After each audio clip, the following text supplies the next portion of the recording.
प्रिय भक्तजनों, आज हम सुनेंगे रविवार व्रत की विधि एवं कथा। सर्व मनोकामनाएं की पूर्ति हेतु रविवार का व्रत श्रेष्ठ है।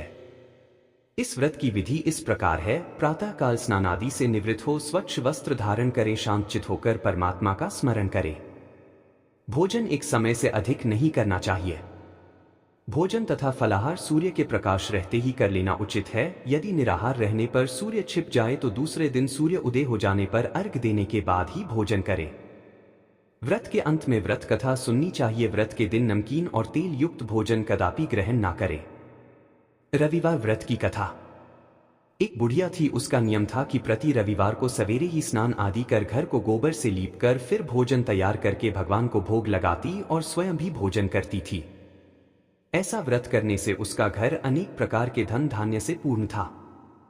श्री हरि की कृपा से घर में किसी प्रकार का विघ्न या दुख नहीं था। सब प्रकार से घर में आनंद रहता था। इस तरह कुछ दिन बीत जाने पर उसकी एक पड़ोसन, जिसकी गौ का गोबर वह बुढ़िया लाया करती थी, विचार करने लगी कि यह वृद्धा सर्वदा मेरी गाय का गोबर ले जाती है, इसलिए अपनी गौ को घर के भीतर बांधने लग गई। बुढ़िया को गोबर ना मिलने से रविवार के दिन अपने घर को ना लीप सकी, इसलिए उसने ना तो भोजन बनाया, ना भगवान को भोग लगाया तथा स्वयं भी उसने भोजन नहीं किया। इस प्रकार उसने निराहार व्रत किया। रात्रि हो गई और वह भूखी ही सो गई। रात्रि में भगवान ने उसे स्वप्न में दर्शन दिया और भोजन ना बनाने तथा भोग ना लगाने का कारण पूछा। वृद्धा ने गोबर ना मिलने का कारण सुनाया। तब भगवान ने कहा कि माता, हम तुमको ऐसी गौ देते हैं जिससे सभी इच्छा पूर्ण होती है, क्योंकि तुम हमेशा रविवार को गौ के गोबर से लीपकर भोजन बनाकर हमें भोग लगाकर खुद भोजन करती हो। इससे मैं खुश होकर तुमको वरदान देता हूँ। निर्धन को धन और बांझ स्त्रियों को पुत्र देकर दुखों को दूर करता हूँ तथा अंत समय में मोक्ष देता हूँ। स्वप्न में ऐसा वरदान देकर भगवान तो अंतर्ध्यान हो गए और वृद्धा की आंख खुली तो वह देखती है कि आंगन में एक अति सुंदर गौ और बछड़ा बंधे हुए हैं। वह गाय और बछड़े को देखकर अति प्रसन्न हुई और उसको घर के बाहर बांध दिया और वहीं खाने को चारा डाल दिया। जब उसकी पड़ोसन ने बुढ़िया के घर के बाहर एक अति सुंदर गाय और बछड़े को देखा तो द्वेष के कारण उसका हृदय जल उठा और उसने देखा कि गाय ने सोने का गोबर किया है, तो वह उस गाय का गोबर ले गई और अपनी गाय का गोबर उसके जगह पर रख गई। वह प्रतिदिन ऐसा ही करती रही और सीधी साधी बुढ़िया को इसकी खबर भी ना होने दी।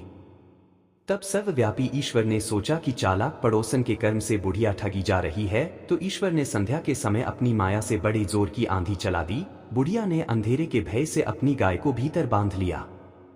सुबह जब वृद्धा ने देखा कि गौ ने सोने का गोबर दिया है, तो उसके आश्चर्य की सीमा ना रही और वह प्रतिदिन गौ को भीतर ही बांधने लगी। उधर पड़ोसन ने देखा कि बुढ़िया गौ को घर के भीतर बांधने लगी है और उसके सोने का गोबर उठाने का दाव नहीं चलता, तो वह ईर्ष्या और डाह से जल उठती और कुछ उपाय ना देख पड़ोसन ने उस देश के राजा की सभा में जाकर कहा, महाराज, मेरे पड़ोस में एक वृद्धा के पास ऐसी गौ है जो आप जैसे राजाओं के ही योग्य है। वह नित्य सोने का गोबर देती है, आप उस सोने से प्रजा का पालन करिए। वह वृद्धा इतने सोने का क्या करेगी? राजा ने यह बात सुन अपने दूतों को वृद्धा के घर से गौ लाने की आज्ञा दी। वृद्धा प्रातः ईश्वर को भोग लगा भोजन ग्रहण करने जा ही रही थी कि राजा के कर्मचारी गौ खोलकर ले गए। वृद्धा काफी रोई चिल्लाई, किंतु कर्मचारियों के समक्ष कोई क्या कहता। उस दिन वृद्धा गौ के वियोग में भोजन न खा सकी और रात भर रो रो कर ईश्वर से गौ को पुनः पाने की प्रार्थना करती रही। उधर राजा गौ को देखकर बहुत प्रसन्न हुआ, लेकिन सुबह जैसे ही वह उठा सारा महल गोबर से भरा दिखाई देने लगा। राजा यह देख घबरा गया।